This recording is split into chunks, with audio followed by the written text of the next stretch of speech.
আজকে রান্না করবো লাউ চিংড়ি। লাউগুলো ভালো করে কেটে নেব।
লাউ আমার ধোয়া হয়ে গেছে। এবার মাছগুলো ভালোভাবে বেছে নেবো। আর মাছগুলো অনেকটাই বড় ছিল, আর হাত দিয়ে ছাড়াচ্ছিলাম তো একটু অসুবিধা হচ্ছে। চলো মাছটা বেছে তারপরে দেখাচ্ছি।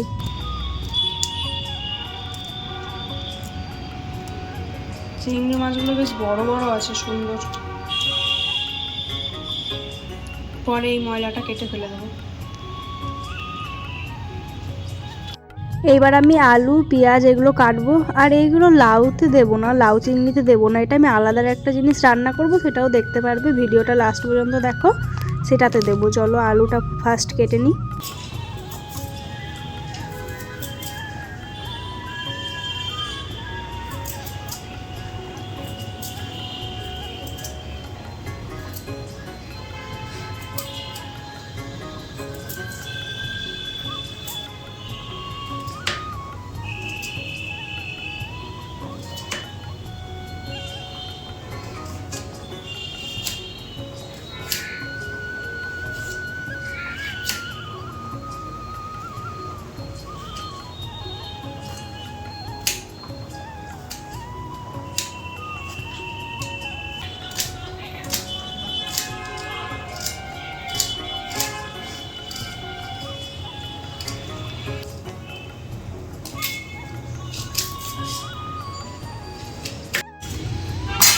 কড়াই গরম হয়ে গেছে, কড়াইয়ে তেল দিয়ে দেবো।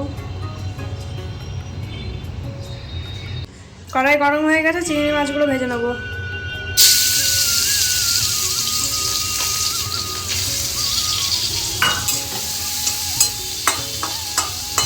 মাছ ভাজা হয়ে গেছে, তুলে নেবো।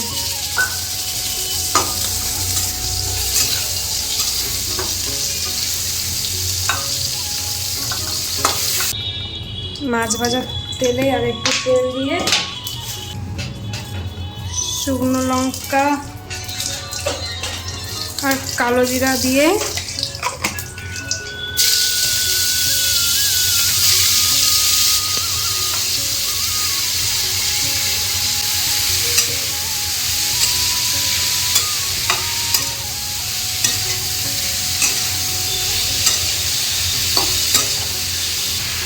অল্প হলুদ, জিরের গুঁড়ি, লবণ,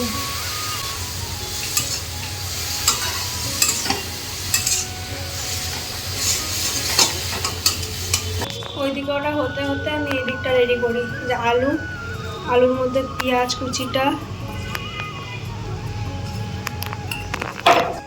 এরপরে সব গুঁড়ো মশলাগুলো দিয়ে দেবো। যেমন ধরো লঙ্কার গুঁড়ো, হলুদ গুঁড়ো, লবণ, জিরে গুঁড়ো, ধনে গুঁড়ো, মানে গুঁড়ো মশলা। তারপরে এগুলো সব দিয়ে দেবো।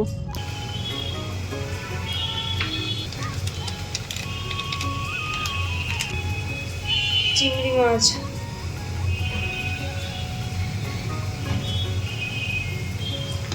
তেল,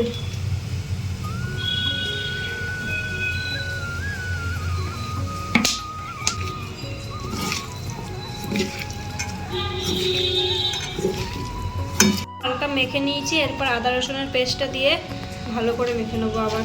দিয়ে খানিকক্ষণ রেখে দেবো। লাউটা প্রায় হয়ে গেছে, এবার চিংড়ি মাছটা দিয়ে খানিকক্ষণ নেড়ে নামিয়ে দেবো।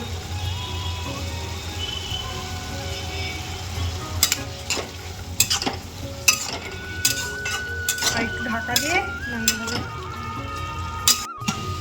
এই মাছটাই কালো কড়াইতেই রাঁধতে হবে, নাহলে কড়াই পুড়ে গেলে তুলতে খুব কষ্ট হবে। কড়াইয়ে তেল গরম করে জিরে ফোড়নে দিয়ে এগুলো দিয়ে দেবো।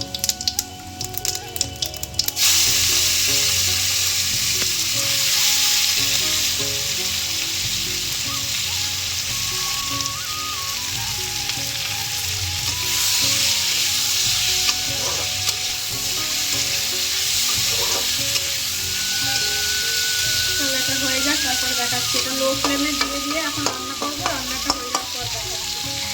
আমার লাউ চিংড়ি রান্না কমপ্লিট, এবার এটা তুলে নেবো।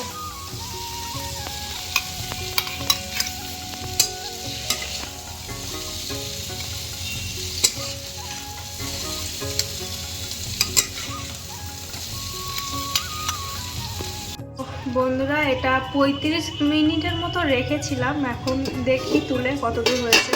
আশা করি হয়ে যাওয়ার কথা। দেখতেই পাচ্ছ কত সুন্দর হয়েছে। এটা হয়ে গেছে, নামিয়ে নেবো এবার। গরম মশলা দিয়েছি তার আগে। চলো এবার এটাকে নামিয়ে নিই। দেখো কতটা সুন্দর লাগছে দেখতে।